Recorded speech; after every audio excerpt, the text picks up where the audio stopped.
O que é importante aqui é que o sujeito ativo fica o tempo todo em cima dos passos gerados pela vítima, justamente para invadir ou perturbar a sua liberdade ou a sua privacidade, ok?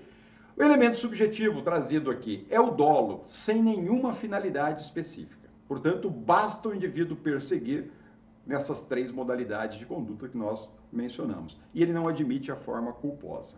Quando que esse crime vai se consumar? Vai se consumar com a perseguição reiterada. Portanto, nós estamos diante de um crime material. Tá? E a tentativa é óbvio, pessoal, ela é impossível, né? Conforme nós já mencionamos, trata-se de um crime habitual. Portanto, o indivíduo reitera os atos e o crime se consumou, ou ele pratica um ato ou nenhum ato e o fato é atípico. E praticando um ato, nada impede de ocorrer lá no crime de ameaça.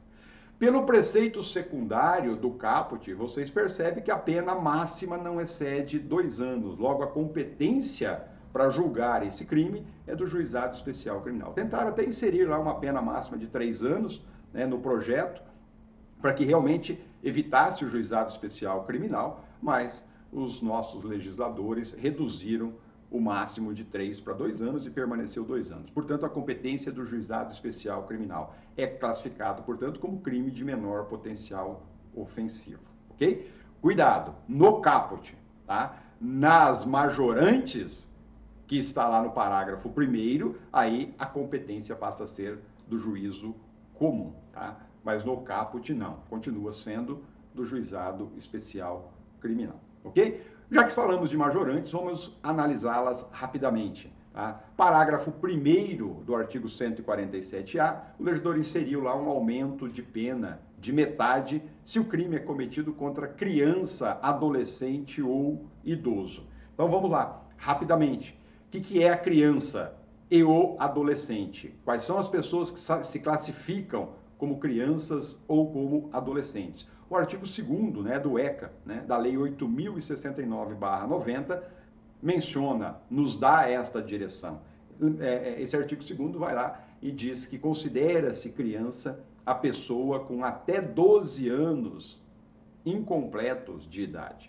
Já o adolescente é aquele que tem de 12 a 18 anos de idade. Okay? Portanto, qualquer vítima nesta faixa etária vai incidir sobre a pena do caput um aumento de metade.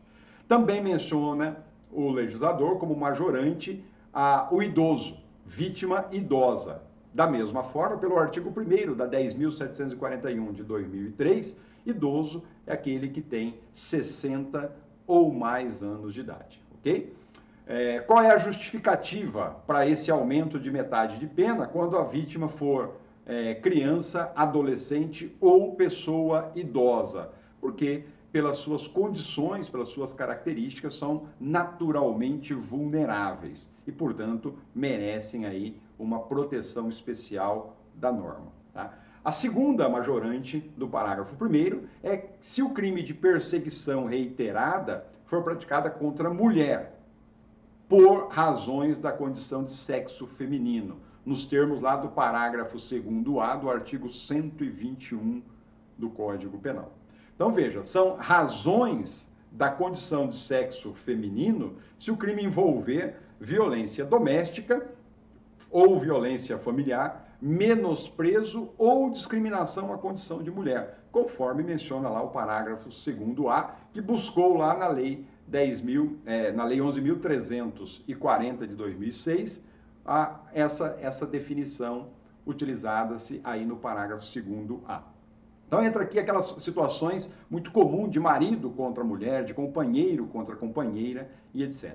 Trata-se, portanto, de comportamento preconceituoso por parte do agente. É aquela situação de achar que a mulher não tem condições, a mulher é um objeto, a mulher é inserida como uma coisificação. Portanto, ele a despreza pelo fato de ser mulher. Tá? A justificativa é a mesma do inciso anterior, ou seja, a mulher nessas condições, ela também é naturalmente vulnerável e daí a necessidade de uma proteção especial da norma penal. Okay?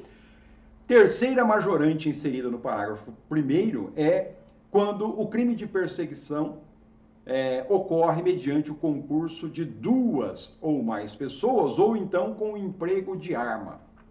Veja, são duas situações dentro desse dispositivo. Primeiro, pluralidade de agentes, né? Duas ou mais pessoas. Né? Qual é a justificativa para aumentar a pena de metade? Duas ou mais pessoas, pessoal, naturalmente, né, aumenta a intimidação sobre a vítima.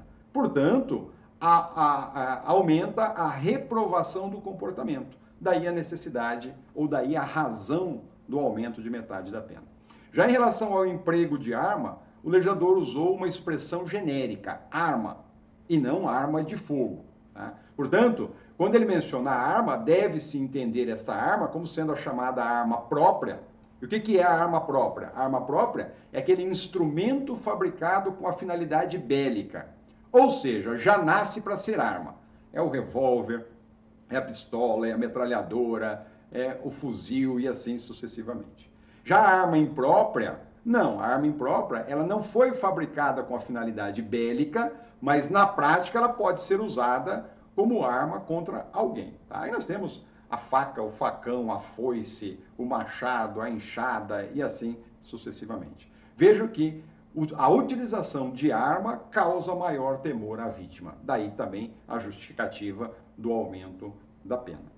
Agora nós temos uma observaçãozinha em relação a essa questão arma inserida aqui nesta majorante. Veja, se o agente tem o porte para chamar da arma própria, ou mesmo ele não tendo, mas se a arma é utilizada apenas para a perseguição, a arma agora é meio para o crime fim.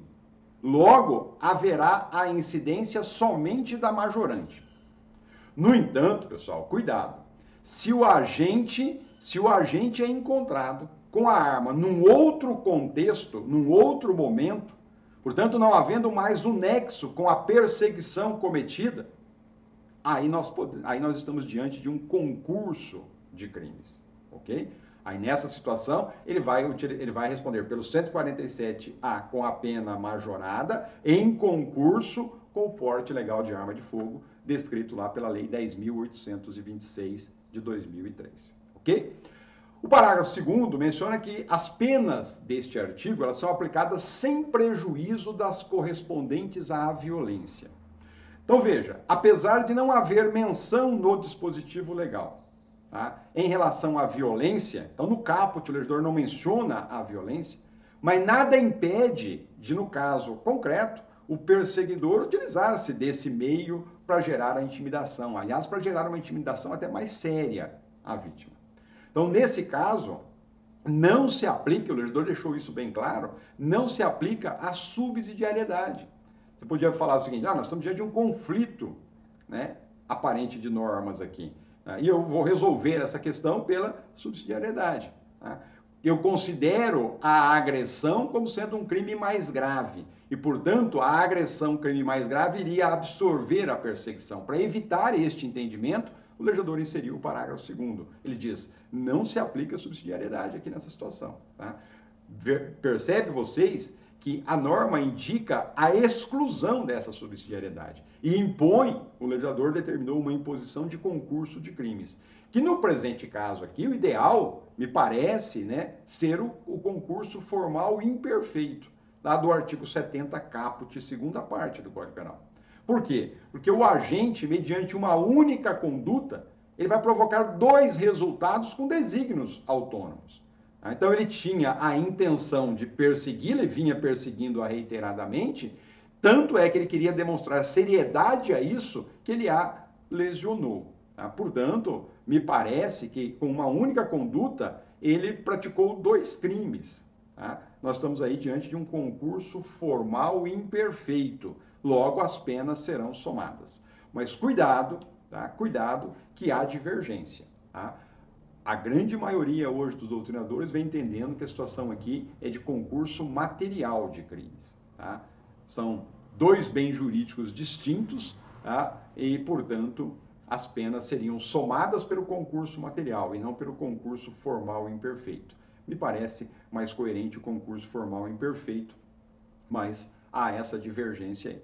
E o último parágrafo, parágrafo 3º, o legislador menciona lá que somente se procede mediante representação. Ou seja, o legislador seguiu aí a tendência do crime anterior, ou seja, do artigo 147, que é o crime de ameaça. A ação é pública, condicionada à representação da vítima. Portanto, a vítima precisa se manifestar quanto ao interesse de dar prosseguimento a este crime, a esta conduta ilícita praticada pelo agente. Como a lei não mencionou exceções, tá, deve a ação, pessoal, ter a mesma natureza quando se tratar dos casos que incidem os dispositivos da Lei Maria da Penha, ou seja, aquela situação do parágrafo 1º, inciso 2, quando a perseguição se der contra a mulher por razões da sua condição de sexo feminino. Veja que o legislador não fez nenhuma menção a aplicar-se a esses casos, especificamente a Lei 11.340. Portanto, o entendimento que deve prevalecer aqui é que mesmo naquelas hipóteses do parágrafo 1º, inciso 2 do 147-A, a ação continua dependendo de representação, não seguindo a chamada Lei Maria da Penha. Fica aí para vocês algumas informações rápidas, superficiais, a respeito do artigo 147-A. Bons estudos e um abraço a todos.